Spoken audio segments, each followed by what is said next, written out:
Have you ever stopped to think that language isn't just a tool, that it's actually more like a battlefield?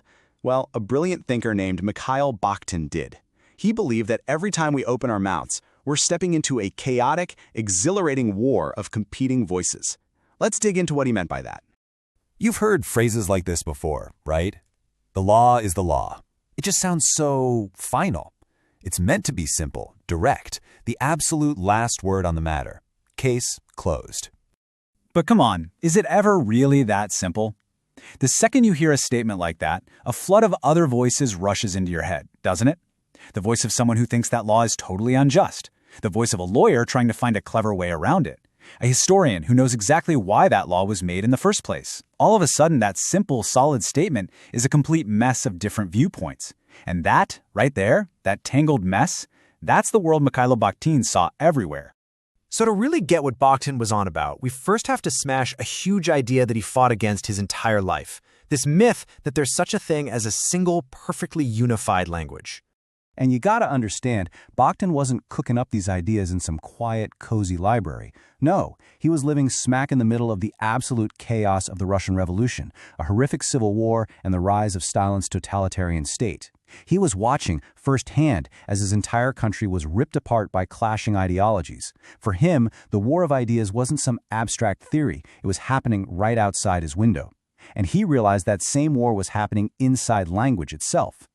For centuries, the people in charge, governments, schools, all the official institutions, they've been obsessed with creating one single unitary language, one correct way to speak. The goal was always about control, right?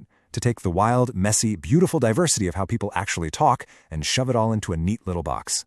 It's all about who has the power to say, the law is the law, and make everybody else just nod along. Okay, so this brings us to Bakhtin's first real bombshell. The big idea he used to just completely shatter that myth of one perfect language. And the key is this word, heteroglossia. I know, it's a mouthful, but it just means other languagedness. Bakhtin's genius insight was that any language, like English, isn't really one single thing. It's more like a giant, noisy ecosystem buzzing with all these different social languages bumping into each other. Think about it. The technical jargon of a coder, the slang your kid uses, the carefully crafted speech of a politician. Bakhtin said these aren't just different styles. They're basically different languages, all competing for meaning under one roof. All right, so that sounds interesting, but what does it actually mean in practice? Let's run a little experiment. We'll take one single word and just listen for a second to all the different voices already fighting over it. Okay, here's voice number one. This is the hustle culture voice, the motivational speaker, the business guru. It's all about goals, achievement, climbing that ladder. It's a very loud, very confident voice in our world. But wait, an ancient voice steps into the ring. This is the voice of spirituality. And it doesn't just offer an alternative opinion. No, it looks right at that first voice and directly challenges it, saying, hey, what you call success might actually be the biggest failure imaginable. And just to complicate things, a third voice chimes in, the poet. This voice flips the whole table over. It says, success isn't something you achieve, it's a feeling.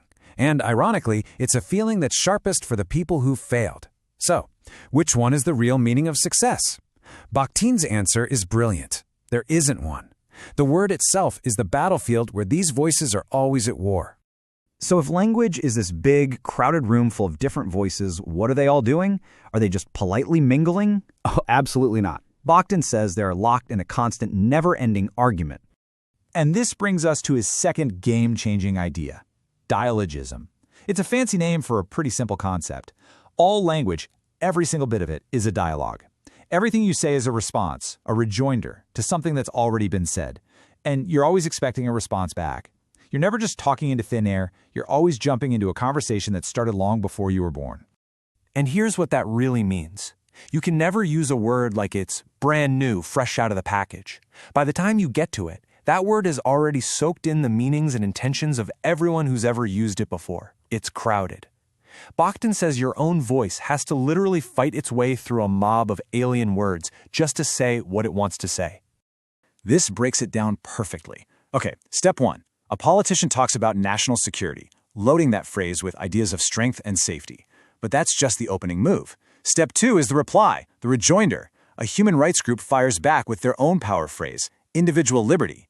Then, in step 3, an artist comes in, not to take a side, but to complicate everything by exploring the deep anxiety that fuels both positions. You see? It's a back and forth that just keeps going. So where did Bakhtin see this language war playing out in its purest form? He saw it in literature. For him, it was like a heavyweight title fight between two literary forms, poetry and the novel. For Bakhtin, poetry is often trying to be that unitary language we talked about. It wants to strip words down, to purify them, to create one single, perfect, authoritative voice. It's trying to sculpt a flawless crystal. The novel, though, it does the exact opposite.